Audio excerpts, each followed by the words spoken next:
Sejak bulan Mei tahun 2020, neraca perdagangan kita selalu positif hingga saat ini, selalu surplus. Apabila harga komoditas ini bisa bertahan di level yang baik ke depan, nah rasanya kok susah ya untuk kita tuh masuk ke dalam resesi. Ada nggak sih sektor lain yang mungkin menarik juga nih selain sektor consumer?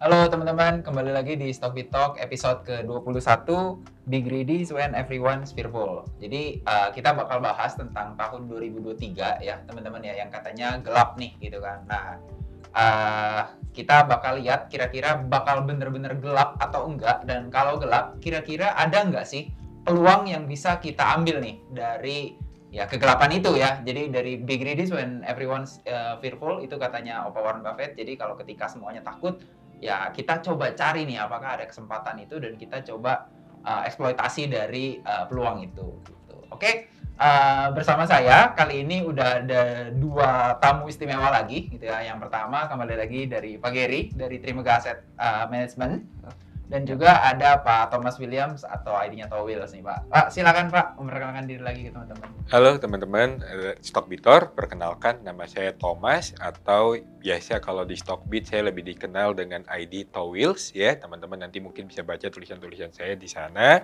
Selain di sana juga saya aktif menulis juga untuk di blog saya investorsaham.id, ataupun juga di akun Instagram saya dengan akun yang sama investorsaham.id, dan juga sekarang juga aktif sebagai kontributor di aplikasi Mentor Baik juga. Sekian aja sih mungkin penjelasan singkat dari saya. Oke, wah ini salah satu jagoan dari Stockbitor kita nih ya. Pak, kalau boleh tahu nih Pak, sekarang tuh lagi sibuk apa sih Pak selain nulis ini Pak? Ya sama ya, kalau saya kan kerjaan masih kerja profesional juga, jadi sebagai konsultan untuk di bidang IT. Dan ya sekarang ya banyak juga ya nulis juga lah masih ya di Mentor Baik, ataupun juga di Instagram, ataupun juga di Stockbit. Itu aja sih. Oke. Nah teman-teman pastinya udah kenal dong ya nih ya, kalau udah lama apalagi nih jadi join di Stockbit, pasti udah sering baca nih tulisan-tulisan dari Pak Thomas nih. Oke, mungkin kita mulai aja nih ya Pak Thomas sama Pak Gary buat ini ya pembahasannya. Jadi kita mau bahas 2023 dulu nih, yang katanya gelap gitu ya. Kalau Pak Gary sendiri ngeliatnya 2023 tuh sebenarnya gelap atau terang atau remang-remang atau gimana nih Pak? Oke, kita harus bagi dulu ya, kita mau lihat di market yang mana nih. Kalau di market Indonesia atau di market luar negeri ya. Kalau di market luar negeri memang sudah terbuilt-in ekspektasi bahwa akan terjadi resesi ke depan. Tapi kalau di market Indonesia, kita bisa lihat juga kalau saya punya data seperti misalnya trade balance kita ya, itu selalu membukukan surplus selama setahun belakangan ini. Karena kita bisa tahu sendiri misalnya harga komoditas yang tinggi. Nah ini yang membuat kita tuh tidak terlalu gelap lah. Memang mungkin ada yang bilang remang-remang atau ya nggak seperti benar-benar terang sekali gitu ya. Tapi paling nggak kita ini bisa memproteksi kita dari kegelapan gitu ya. Oke. Memproteksi kita dari kegelapan gitu. Jadi kita rasa apabila harga komoditas ini bisa bertahan di level yang baik ke depan, nah rasanya kok susah ya untuk kita tuh masuk ke dalam resesi gitu.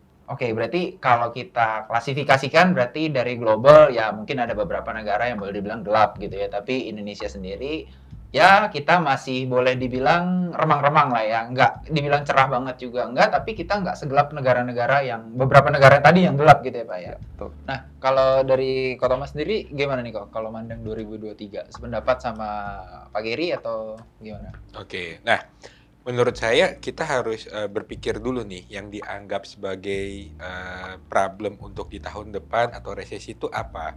Apakah resesi itu dilihat dari sudut pandang penurunan untuk neraca perdagangan Indonesia atau tidak?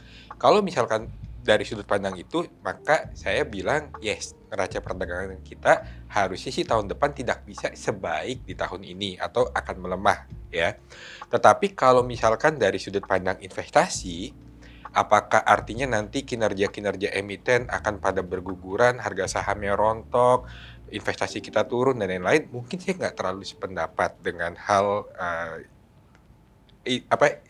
fear resesi yang ada di market saat ini ya. Kenapa? Nah, tadi Pak Gary juga sudah ada menjelaskan nih bahwa neraca perdagangan kita nih lagi begitu bagus. Bahkan sejak bulan Mei tahun 2020, neraca Ya. perdagangan kita selalu positif Surplus. hingga Betul. saat ini, selalu surplus ya. Nah, kita juga lihat perbandingan angka inflasi antara Indonesia ini agak anomali, Riko. Di mana inflasi Indonesia saat ini masih 5,71%, sedangkan US sana inflasi udah 8,7%. Betul.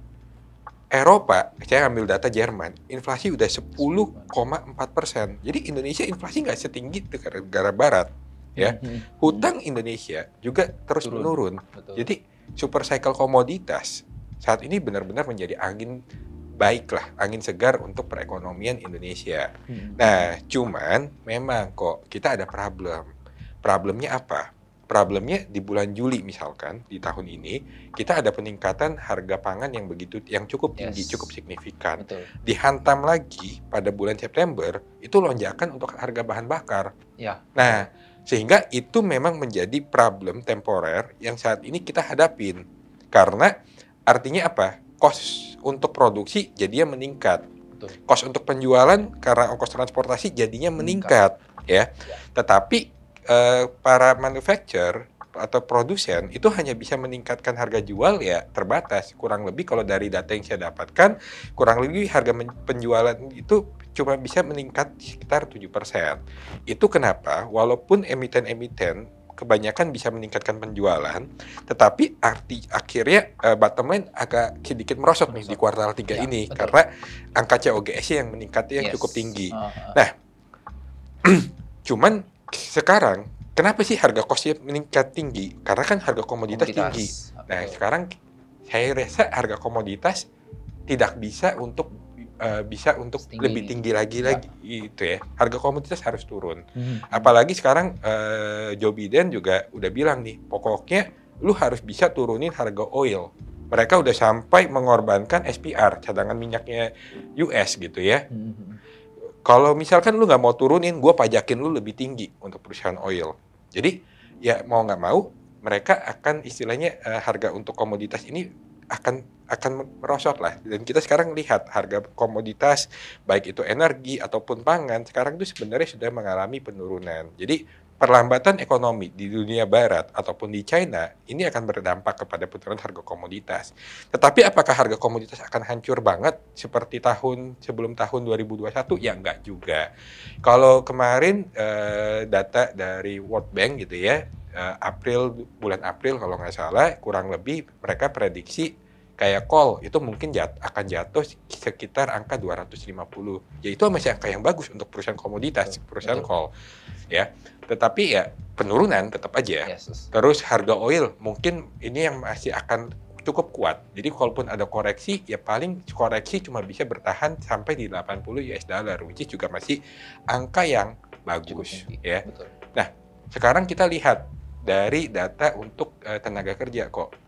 Tenaga kerja kita yang punya pekerjaan itu meningkat pesat dan jumlah pengangguran turunnya juga jauh. Jadi saya juga agak bingung ya kalau orang pada takut resesi, sedangkan di sisi lain penyaluran kredit bank meningkat kok. Betul. Ini Kalau lumayan tinggi ya. Iya, untuk peningkatnya kredit lumayan bank tinggi. ini. Jadi kalau penyaluran kredit bank meningkat lumayan tinggi, apanya yang hancur ekonomi kita? Yes. Investment dari luar masuknya begitu masif ke Indonesia. Kemarin itu sempat tertinggi kan malah ya. Sempat FDI tertinggi, kita. betul. Jadi dari semua data ekonomi, saya tidak melihat ada sesuatu indikator yang menunjukkan bahwa ekonomi Indonesia akan gelap, akan suram di tahun depan. Menurut saya begitu bagus. Bahkan kok data wisatawan mancanegara meningkatnya gila, Ya, betul. luar biasa. Iya benar Wah. banyak banget yang ke Indonesia sekarang ini. Betul.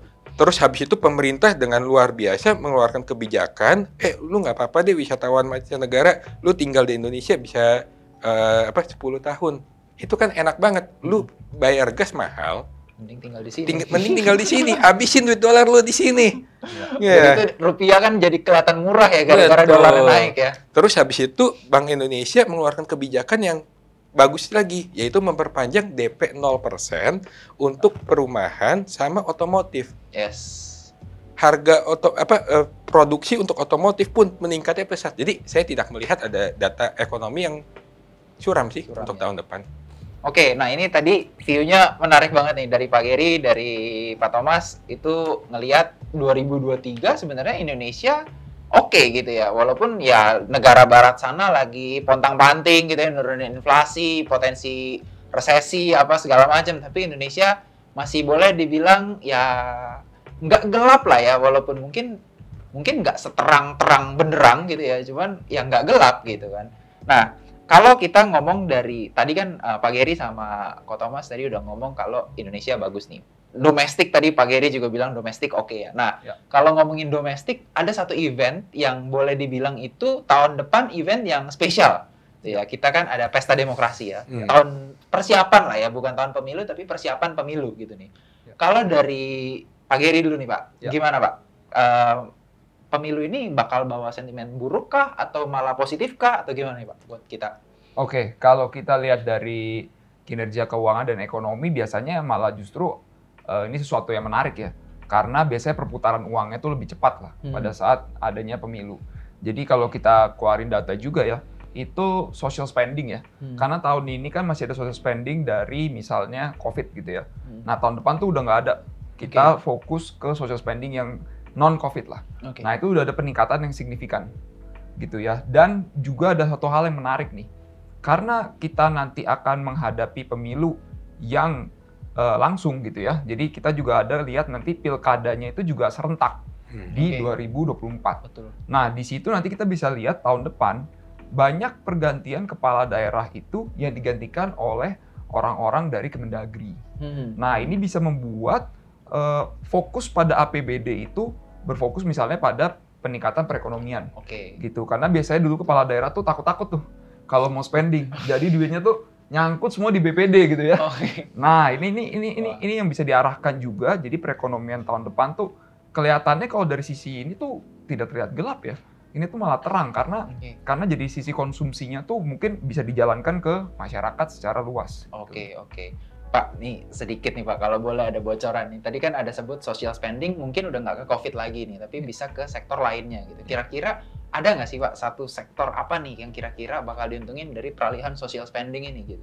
Biasanya sih yang paling gampang kelihatan tuh nanti dari bansos ataupun misalnya kalau kita tahu lah kalau pemilu ada dana-dana tuh yang berfokus pada hal-hal politik gitu ya. Nah itu biasanya tuh sektor consumer sih yang diuntungkan ya, gitu ya. Consumer, so jadi menarik tuh ya. Iya, dan juga tadi kan udah dijelaskan ya sama Pak Thomas itu kalau misalnya di sektor consumer itu sudah mulai menaikkan harga, tapi COGS-nya terproblem masih sama kenaikan komoditas. Nah kalau harga komoditas benar turun di tahun depan dan harga ini bisa tetap di level yang tinggi, berarti profit margin-nya tuh bakal jump. Iya, karena di COGS bisa turun, tetap di top line-nya tuh di harga yang tinggi. Kita lihat ada kenaikan price sudah, apalagi kalau ditambah dengan ada kenaikan demand. Nah, ini dua hal ini tuh mungkin menjadi hal yang kita bisa perhatikan lah di tahun Karena depan. biasanya kalau emiten consumer udah naik harga nggak turun Jarang lagi ya. banget tuh. Sudah naik lupa turun.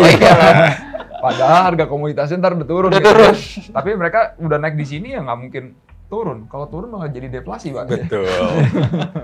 Oke. Wah ini menarik nih kalau dari Ko Thomas gimana? Nah, Ngeliat tadi pemilu? saya tertarik tuh sama Pak Geri ngomong consumer spending ya. Bahkan walaupun dengan semakin membaiknya data perekonomian kita saat ini kok dengan yang tadi beberapa hal yang sudah saya ceritakan, kita tuh masih belum sebaik di tahun 2019. Setuju. Ya, jadi 2021 membaik, 2022 membaik ya. Karena 2020-nya terlalu tidak baik. Ya. Tetapi kita masih belum kembali ke 2019. Jadi bayangkan ketika sekarang COVID kan kita udah kayak baik-baik aja lah ya. Itu ketika ekonomi kita sudah benar-benar pulih, maka ya consumer spending kita akan bisa kembali ke 2019 bahkan lebih. Betul. Jadi ya kita sih benar-benar akan membaik lah. Apalagi kalau pemilu ya kita ada bagi-bagi bantuan, ada bagi-bagi sembako segala macam. Istilahnya spendingnya akan bertambah. Jadi ya menurut saya ya pemilu memang akan membuat untuk perekonomian kita menjadi lebih bergairah lagi lah. Oke, so 2023 mungkin kita akan kembali ke atas dari pre-pandemic level gitu ya. Betul. Kita akan breakout-nya lah ya dari situ ya. Atau enggak setidaknya menyamai lah minimal. Lah ya. Oke. Wah ini kayaknya malah bukannya gelap ya. Kayaknya tahun depan kita malah bisa pesta. Lebih Nah. terang. Ada data yang menarik kok. Ini saya coba rangkum dari chart Stockbit nih ya. Pemilu kan pernah ada beberapa periode sebelumnya. Pemilu 2004 ya, saya mencatat di tahun 2004, IHSG itu naik 44,8%. Oh, tinggi. 2009, IHSG naik 86%. Oke. 2014, IHSG naik 21,4%. 2019 aja, IHSG cuma naik 1,38%. Jadi ya memang ada korelasi lah positif antara pemilu dengan IHSG. Ditambah, ingat, pemilu tuh butuh duit. Ya, jadi ya tidak heran lah kalau nanti di tahun depan banyak perusahaan-perusahaan yang mungkin berafiliasi dengan konglomerasi atau dengan tokoh-tokoh politik gitu ya, punya aksi-aksi korporasi yang mungkin juga menarik. Oke. Aksi korporasi ini ya biasa malah banyak ya kalau udah mau Banyak. deket-deket pemilu nih ya. Betul. Oh, ini bisa jadi ya pilihan di luar sektoral lah ya, yang Betul. corporate action. Nah, mungkin selanjutnya saya mau nanya tentang sektor nih. Tadi kalau Pak Gary kan udah sebut salah satu yang menarik consumer. Tadi Ko Thomas juga udah setuju ya kalau consumer menarik. Ada nggak sih sektor lain yang mungkin menarik juga nih selain sektor consumer? Kalau Pak Gary ngeliatnya ada lagi nggak Pak? Mungkin beberapa sektor yang kita perhatikan juga kayak banks ya. Tadi juga udah disebutkan karena loan growth-nya tuh benar-benar ternyata salah satu banks yang kayak kita lihat ya, BCA aja yang paling besar gitu. Dia malah kasih guidance tahun depan tuh loan growth-nya ke double digit. Oke. Which is ini kan bank yang biasanya tuh sangat konservatif gitu ya. Iya, Sangat betul. konservatif gitu ya. Dengan ditambah LDR yang masih kecil berarti buffer-nya ini besar. Jadi dia bisa karungin loan di harga loan yang tinggi gitu ya. Iya. Itu sangat menarik sih dari strategi yang mereka lakukan seperti itu. Nah, kita banks masih suka sih.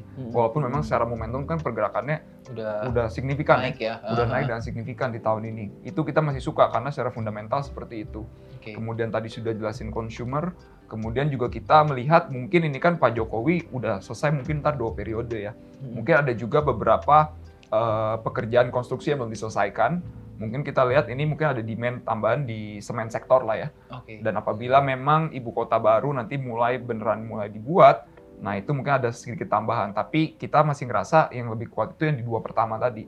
Di bank sama consumer itu jauh lebih favorable lah. Lebih mudah kita melihatnya karena dari guidance-nya tuh lebih terang gitu ya. Oke. So kalau ya sekarang kan ketakutan tadi orang pada takut masih di luar sana. Tiba-tiba nggak jadi apa-apa, malah mungkin IHSG-nya lompatnya lebih tinggi lagi gitu ya Pak ya. Iya. Dengan apalagi di dua sektor itu ya yang ya sekarang aja udah bagus gitu. Kalau dari Ko Thomas ada lagi nggak kok yang Iya, menarik? tadi kan udah bahas ya, kayaknya semua sepakat consumer itu menarik. Yes. Banking juga kita lihatlah data pertumbuhan Loan growth. kreditnya juga begitu bagus gitu ya, dan suku bunga kita juga masih terbilang sebenarnya rendah loh. Dibilang Rendah. dibanding negara lain Betul. ya. Betul. Bahkan ada data yang mengagetkan kok.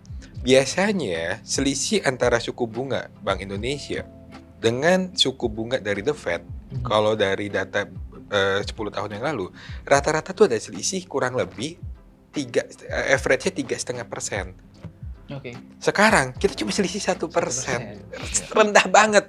Ya. Nah, cuma kan orang takut ya resesi. Kalau orang takut resesi, nanti bunga US naik kredit tinggi, ya sebenarnya sih bank kayak tadi Pak Gary cerita, ya bank juga bisa dapat margin suku bunga tuh tinggi juga. Iya. Jadi yes, bank itu menurut saya memang masih menarik. Terus yang kedua, ya selain consumer retail sama bank, itu juga yang menarik lagi sebenarnya otomotif ya kalau saya lihat, karena luar biasa data untuk penjualan otomotif tuh meningkatnya benar-benar luar biasa. Jadi perusahaan-perusahaan juga yang supporting untuk pendukung dari otomotif kayak spare part atau bahan-bahan pendukung juga menurut saya juga masih akan menarik. Nah, energi walaupun saya mungkin agak sedikit bearish untuk di call gitu ya, karena untuk tahun depan maksud saya Ya. Karena mau gimana pun dengan penurunan harga komoditas ya akan berdampak juga penurunan untuk labanya mereka. Walaupun tetap pasti masih untung. masih bagus, masih Yes. untung yang bagus, tapi tetap itu akan melakukan ada penurunan. Nah, kemarin pas beberapa waktu lalu itu kan kami dari Mentor Baik ada juga untuk menjelaskan tentang permasalahan di sektor oil. Yes. Nah, oil itu menurut saya masih cycle-nya lebih panjang karena punya masalah yang lebih berat. Jadi kalau saya mungkin untuk sektor yang masih berkaitan pendukungnya oil ya seperti kapal ataupun ya supporting ya yang masih akan dibutuhkan karena investment di oil tuh lagi masif sekarang. Yes. Lagi besar. Jadi investment di hulunya besar, tetapi pendukungnya tuh nggak ada yang danain.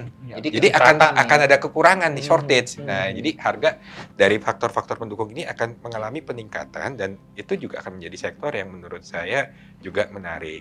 Menarik. Ya, menurut saya banyak sih sektor yang menarik. Tapi kalau sektor yang dihindari mungkin yang berkaitan dengan ekspor. Kita ingat ekspor kita paling besar itu ada ketiga negara, Cina, US, sama Jepang. Jepang, ya betul. Jepang. Cina, US, sama Jepang. Jadi ya yang untuk ekspor ke arah sana kayak kayu, rubber, ya besi, baja, energi yang kayak coal segala macam ya mungkin teman-teman juga perlu mewaspadai juga sih. Kecuali ekonomi mereka tahu-tahu tahun depan banyak stimulus membaik ya kita mungkin bisa berpikir ulang. Tapi kalau enggak itu mungkin perlu agak berhati-hati di sektor-sektor itu. Oke. Sektor energi ini juga buat teman-teman yang belum ngikutin. Ini udah kita bahas panjang lebar sama Pak Gary dan juga Bro Filmon itu di episode 20 ya. Jadi kalau mau lengkapnya juga gimana story tentang energi bisa nonton ke episode 20 nih. Oke. Mungkin kalau Pak Gary ada nggak Pak sektor yang dihindari gitu? Dihindari untuk tahun depannya. Tadi mungkin benar sih kalau beberapa sektor kayak energi terutama coal ya. Itu kan kita bisa lihat memang tahun ini tuh kenaikannya masif gitu ya. Kita harus melihat nanti titik equilibrium harga coal tuh yang baik tuh di berapa sih gitu ya, yang sesuai dengan supply demand-nya gitu. Apakah nanti memang bisa di 300-an atau malah ke 250 gitu ya. Walaupun 250 itu masih jauh di atas pre-COVID level, tapi pada saat harga menuju ke situ kan nanti mungkin ada pergerakan yang mungkin market adjust dulu gitu ya. Adjust dulu. Nah, pada saat itu kita memantau tuh. Begitu itu udah di level yang sudah menarik, nah, habis itu baru kita berbicara dividen untuk jangka yang lebih panjang gitu ya. Misalnya dividennya nanti dengan harga coal 250, dividennya berapa? Nah, kalau misalnya dividennya masih menarik, pasti sudah ada lagi yang mau masuk lagi. Tapi kita harus lihat dulu nih ke arah situ gitu ya. So kita lebih nunggu dulu ya sekarang. Kira-kira bakal keberapa nih titik equilibrium coal? Nanti kalau memang kira-kira udah tercapai, terus kita baru lihat harga sahamnya kayak buat long term dividend berapa yang menarik, baru kita entry lagi gitu ya. Oke. Nah, itu dia tadi teman-teman hasil pembahasan kita bertiga nih tentang 2023 gitu ya. So buat teman-teman yang berpikir 2023 gelap, terus kayaknya kita mau resesi, stagflasi, depresi apa segala macem lah itu mungkin seru nih buat nonton ya gimana pandangan dari Pak Gary sebagai fund manager dari Trimegah Asset dan juga dari Ko Thomas nih sebagai super investor retail gitu ya. Investor retail biasa aja. Nah, oke. Teman-teman, thank you semuanya buat yang udah nonton. Thank you juga buat Pak Gary, terus Ko Thomas yang udah hadir di sini. Nah, akhir kata saya Hendriko Gani selaku investment analyst dari Stockbit izin undur diri, sampai ketemu di episode selanjutnya. See you.